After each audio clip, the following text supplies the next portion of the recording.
I don't know how to turn the music down, so I'm going to have to talk over the music. First of all, everybody, thank you all for coming out today. I really appreciate you. As I tell everybody, this is the one time of year I get to spoil everybody. I don't want to take this food or this beverage home, so drink and eat as much as you can. Enjoy yourself. I will tell you that I really appreciate you guys coming out to really spend time with me today. Being on council is a tough job. Being on council where you have the gravity of the world at you every day can be a little bit pressing at times. But when you get a chance to really come out, celebrate, and have a good time with good friends, and watch the joy on all your face, because we've been on lockdown for so long, and let's hope that we stay out of lockdown. Hope everybody gets their shot. But it's good just to make sure that everybody got a chance to come out here and socialize. Please make sure you see all of the views. I know Mitch Snyder and Sam Petros had to go, but this is their building. They were so gracious to open this up to me, so I really appreciate them. I want to make sure that I acknowledge a couple of my colleagues that are here. First of all, I have to acknowledge my good friend, my best friend, my main man, Kevin Conwell, if he can raise his hand. I know y'all think that I am the council person for all of this beautiful area, but actually me and Kevin kind of split it, so, but that's my guy. I also always have to acknowledge Valerie McCall, Chief Government Affairs for the Mayor Staff. Valerie. I don't see any other elected officials. They're coming. Okay, I know everybody's all right, because you can't forget an elected official. They'll remember that and never forget that. But listen, everybody, before I allow my good friend, the mayor of Dayton and the gubernatorial candidate to say a couple of words, I just want to say that, you know, we are in a very transitional time.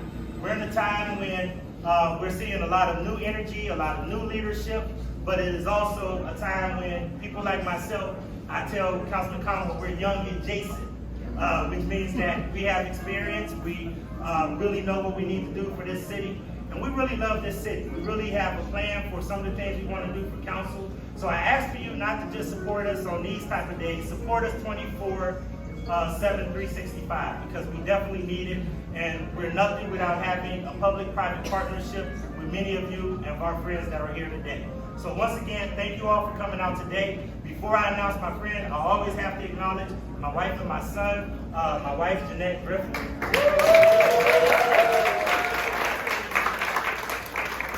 And then my son, Royce Griffin.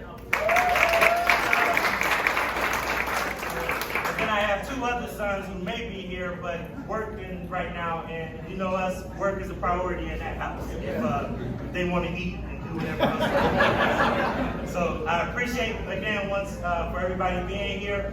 Friends come from near and far to really be here, so I'm really honored and really humbled to have all of you here today. I do want to take a moment to introduce you to my friend, my personal friend, and she's done a phenomenal job in Dayton, whether it's when they got hit with a horrible storm and really wrecked Dayton. They had some hate crimes that really took place, and I used to be so proud to send her a text early in the morning just saying how good of a job that she's doing, because she's just a great young lady. And now she is actually running for governor, and I've actually endorsed her. So I want to introduce you to my friend, Whaley, to say something. Blaine, first, thank you. It meant so much to me when I announced back in April that I was running for governor. Blaine was like one of the very first people to endorse me. And I know he doesn't make those decisions lightly, but it's great to have such a great friend in Cleveland, always helping us out, always giving us advice, and really telling us what's happening here. So I'm really, really grateful, and grateful for your leadership and the great work you do as the next, I hope, president of City Council in Cleveland. I'm allowed to say that.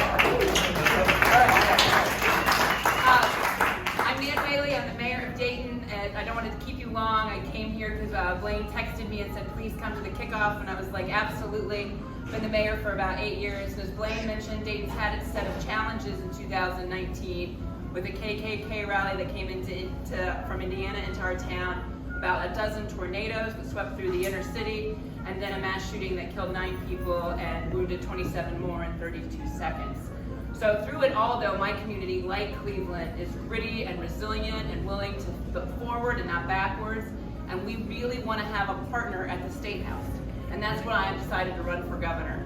because we have great cities and great leaders in local government, but quite frankly, the State House is self-interested and self-dealing because they've had 3 decades of Republican rule that's more interested in lining their pockets than getting stuff done for our communities and the people that live in our communities. Thank you. I've had enough of it. I hope you have too. I look a little different than anybody else that's ever run for governor. I am a woman, it is true. But I do think that if we're going to win as Democrats, we got to try different and new things. And so it's time, considering that the FBI has called the Ohio State House the most corrupt state house in the country, and y'all, that takes some work. It's time to have a woman to step forward that's had a proven track record of getting stuff done in gritty, tough cities that believe in themselves in the governor's seat. So I hope you'll take a look at us at nanwhaley.com. We're not up until next year, so you got all kinds of fun in Cleveland until then. But if you can check us out and spread the word about us, we would be so grateful. And make sure that you make him the next president of council, right? So thanks so much. I do want to introduce I call my sons, when you start to forget names, you just call them big son, middle son, and little son. But the baby son has actually just come, so I want to acknowledge him. Blaine Griffin Jr., I want to make sure that he gets acknowledged. Also, my sister-in-law, Leslie, is here, so she's come up here, so my whole family. Ladies and gentlemen, once again, I don't want to let this food and beverage go to waste, so please enjoy yourself, have a good time, meet a new friend, and once again, thank you. I'm humbled and honored that you're here. Have a good time. Thank you.